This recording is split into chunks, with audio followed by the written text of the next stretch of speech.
क्या आप लोगों को पता है कुछ ऐसे भी देश हैं जो अपने सिटीजन्स को बिजली इस्तेमाल करने के लिए पैसा दे रहे हैं, क्योंकि लिटरली उन देशों में इलेक्ट्रिसिटी प्राइसेस नेगेटिव में चले जाते हैं।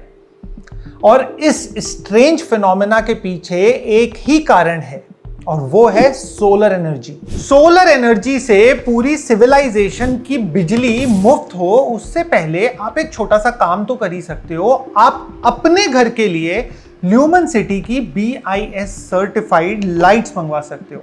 ये वाली लाइट्स पे हम लोग 2 साल की वारंटी देते हैं और अब हमारे पास में 80 to 90% लाइट्स कंप्लीटली हम इंडिया में उन्हें बना रहे हैं, हाउसिंग से लेके इनका सर्किट बोर्ड और इनकी PCB तक। तो अगर आप लोग भी ल्यूमन सिटी की सोलर स्ट्रीट लाइट्स लेना चाहते हो तो आप जा सकते हो lumencity.in पर। Continue to the video. Strange reason behind expensive electricity.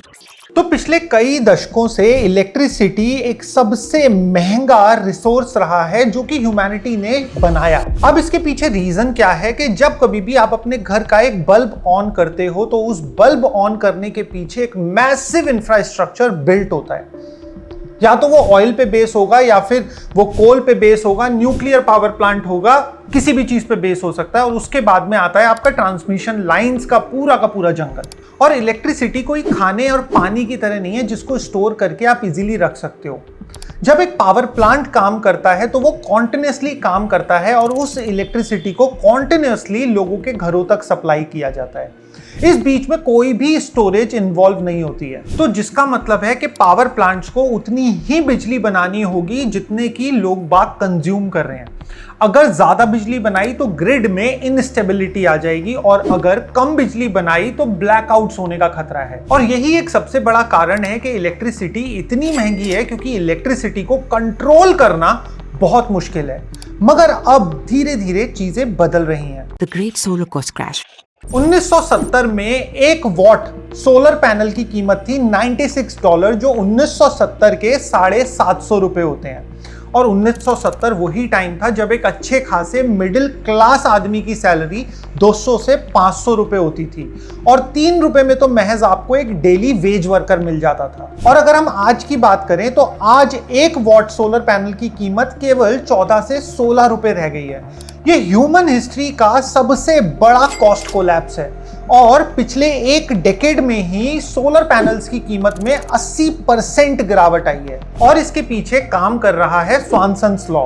इस लॉ के हिसाब से जब जब ग्लोबल सोलर पैनल का प्रोडक्शन डबल होगा तब तब सोलर पैनल की कॉस्ट में 20% गिरावट आएगी। और जिस स्तर पे चाइना जैसे देश सोलर पैनल्स का प्रोडक्शन कर रहे हैं उसकी वजह से सोलर एनर्जी आज की डेट में एक चीपेस्ट फॉर्म ऑफ एनर्जी बन गई है, जो कि ह्यूमैनिटी ने इससे पहले कभी नहीं देखा। और जब हमारी इलेक्ट्रिसिटी इतनी चीप हो जाती है तो एक स्ट्रेंज फिनोमेना काम करने लगता है। The negative electricity phenomenon. आज की डेट में दुनिया में बहुत सारी ऐसी जगह हैं जहां पे आफ्टरनून के समय में सोलर से बनने वाली बिजली इतनी ज्यादा हो जाती है कि वहां के कंज्यूमर्स कंज्यूम भी नहीं कर पाते, जिसकी वजह से सोलर से बनने वाली बिजली का प्राइस अक्सर नेगेटिव हो जाता है आफ्टरनून के समय। क्योंकि जब सोलर एनर्जी का कंजम्पशन नहीं होता तो जो भी बिजली बन रही है वो ग्रिड को डिस्टेबलाइज कर सकती है। और चाइना के अंदर तो नेगेटिव इलेक्ट्रिसिटी प्राइसेस को देखना एक आम बात है, क्योंकि उनका जो इलेक्ट्रिसिटी ट्रेडिंग का प्लेटफॉर्म है वो बहुत ओपन है। तो आफ्टरनून के समय अक्सर कई जगह जहां पे मैसिव धूप पड़ती है, मंगोलिया जैसे रीजन, वहां पे इलेक्ट्रिसिटी प्राइसेस नेगेटिव चले जाते हैं, जिसकी वजह से वहां पे अगर आप कभी भी एक सोलर फार्म लगाते हो तो चाइनीज गवर्नमेंट ने बोला है कि भाई इसका 20% आपको बैटरी स्टोरेज लगाना तो मैंडेटरी है ही है। बट चाइनीज इसको अलग तरीके से हैंडल कर रहे हैं और बहुत स्मार्टली इस चीज को प्ले कर रहे हैं। वो लोग बैटरी स्टोरेज में आफ्टरनून के समय बनने वाली बिजली को स्टोर करते हैं जब प्राइसेस नेगेटिव या फिर 0 होते हैं, और उसी बिजली को इवनिंग में बेचा जाता है जब प्राइसेस 5 गुना ज्यादा बढ़ जाते हैं। और केवल चाइना ये देश नहीं है, स्पेन के अंदर भी कई बार ये देखा गया है कि इलेक्ट्रिसिटी प्राइसेस इलेक्ट्रिसिटी मार्केट में बिलो 0 भी जाते हैं। तो यहाँ पे सवाल ये नहीं है कि क्या इलेक्ट्रिसिटी चीप होगी, मगर सवाल ये है कि आखिर कितनी चीप होगी। When energy becomes unlimited. Humanity की हिस्ट्री को अगर आप देखोगे और समझोगे तो जितने भी रिसोर्सेज हैं जिससे एनर्जी मिलेगी वो हमेशा से ही स्केयर रहे हैं। अगर आदि काल की बात करी जाए, आदि मानव की बात करी जाए, तो अगर उसे आग जलानी है तो लकड़ी स्केयर है। मॉडर्न टाइम में बिजली बनानी है तो कोल स्केयर है, और अगर गाड़ी चलानी है तो पेट्रोल स्केयर है। मगर केवल एक चीज स्केयर नहीं है, वो है सनलाइट।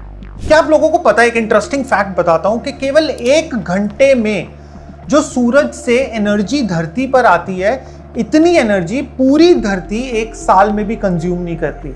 और आज हमारे पास में एक ऐसी टेक्नोलॉजी है जो उस सनलाइट को एक्चुअल इलेक्ट्रिसिटी में कन्वर्ट कर सकती है। बस आपने उसे एक बार ही लगाना है और 25 साल तक कोई मूविंग पार्ट नहीं, कोई मेंटेनेंस नहीं, और वो बिजली बनाता रहेगा। और इसी के वजह से एनर्जी के इकोनॉमिक्स पूरे के पूरे चेंज हो जाते हैं, क्योंकि चीजें जब अबंडेंट हो जाती हैं तो उनके प्राइस कोलैप्स कर जाते हैं। और ये कोई पहली बार ही नहीं है, ह्यूमन हिस्ट्री में हम ये एनर्जी के साथ में देख रहे हैं। ये चीज हमने डेटा स्टोरेज के साथ देखी है, इंटरनेट बैंडविड्थ के साथ में देखी है, बट अब ये चीज एनर्जी के साथ में रिपीट हो रही है। और ये एक बहुत ट्रांसफॉर्मेटिव स्टेप है पूरी ह्यूमैनिटी के लिए। A new world where power costs nothing. तो अगर बिजली चीप हो गई तो इसका असर हमें बहुत सारी जगह पे देखने को मिलेगा। सबसे पहली चीज, डिस्टिलेशन इजीली अवेलेबल होगा, जिससे कि ड्रिंकिंग वाटर की भी अबंडेंस क्रिएट हो जाएगी। दूसरी चीज, ईवी कार्स आपकी पेट्रोल कार से ज्यादा सस्ती पड़ेंगी। तीसरी चीज, फैक्ट्री इकोनॉमिकली गुड्स को बना पाएंगी, क्योंकि इलेक्ट्रिसिटी कॉस्ट तो उनके लिए फ्री हो जाएगी। और केवल इतना ही नहीं, बहुत सारे एक्सपर्ट ये भी मानते हैं कि जो हमारी फूड स्कैरिसिटी है वो भी इलेक्ट्रिसिटी अबंडेंस से खत्म हो जाएगी। इंस्टेड ऑफ फार्म्स, एक बंद वेयर हाउस जैसे कमरे में पूरी की पूरी फार्मिंग हो सकती है, जिसमें कि हम मल्टीपल स्टैक्स लगा सकते हैं। और ग्रो लाइट, अब ग्रो लाइट तो बिजली से ही जलेगी, बिजली फ्री है, तो ग्रो लाइट से हम असीमित पैदावार कर सकते हैं। और कुछ इकोनॉमिस्ट तो ये भी मानते हैं कि इलेक्ट्रिसिटी एक नया फाउंडेशनल फंडामेंटल ग्लोबल वेल्थ का साइन है। आने वाले समय में जिस भी कंट्री के पास में सबसे ज्यादा रिन्यूएबल एनर्जी होगी, वही कंट्री ग्लोबली लीड करेगा। पावर डायनेमिक्स अब ऑयल से हटके सोलर पर शिफ्ट होंगे, मगर इतना जल्दी नहीं, इसमें अभी भी एक बुनियादी दिक्कत है। और वो सबसे बड़ी दिक्कत जो आपके और फ्री इलेक्ट्रिसिटी के बीच में अभी भी दीवार बन के खड़ी है, वो है storage. Dangerous problem behind free energy.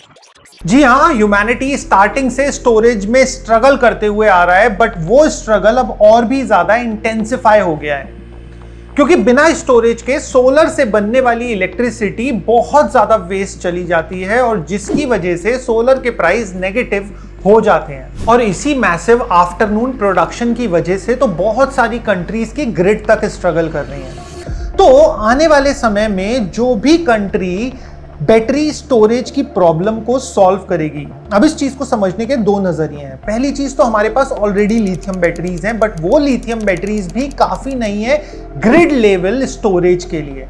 इसी वजह से CATL जैसी company salt battery, alkaline battery, liquid battery, hydrogen battery, ना जाने किन किन बैटरीज पर काम कर रहे हैं। बट अभी भी ग्रिड स्केल स्टोरेज के लिए हमारे पास कोई भी कॉस्ट इफेक्टिव और रिलायबल सॉल्यूशन नहीं है। और जो कंट्री इस चीज को सॉल्व कर लेगा, वो आने वाले समय में एक इकोनॉमिक और एक एनर्जी सेंटर्ड सुपर पावर बन जाएगा। तो वो दिन जब इलेक्ट्रिसिटी कंप्लीटली फ्री हो जाएगी, वो आज से ज्यादा दूर नहीं है। और वो समय भी दूर नहीं है कि जब सनलाइट पूरी की पूरी सिविलाइजेशन को फ्री में इलेक्ट्रिसिटी प्रोवाइड कराएगा। मगर उससे पहले काफी सारे बॉटलनेक्स और चैलेंजेस से हम लोगों को निकलना पड़ेगा। और वो चैलेंजेस का सबसे पहला पार्ट स्टार्ट होता है एक खुद का सोलर फार्म लगाने से। तो अगर आप लोग भी जानकारी रखते हो और देखना चाहते हो कि एक सोलर फार्म लगाने पे आप लोगों को कितना मुनाफा हो सकता है या फिर नुकसान, तो आप लोग हमारी वीडियो ये वाली देख सकते हो, बहुत अच्छे व्यूज हैं, अभी क्लिक करके देखो।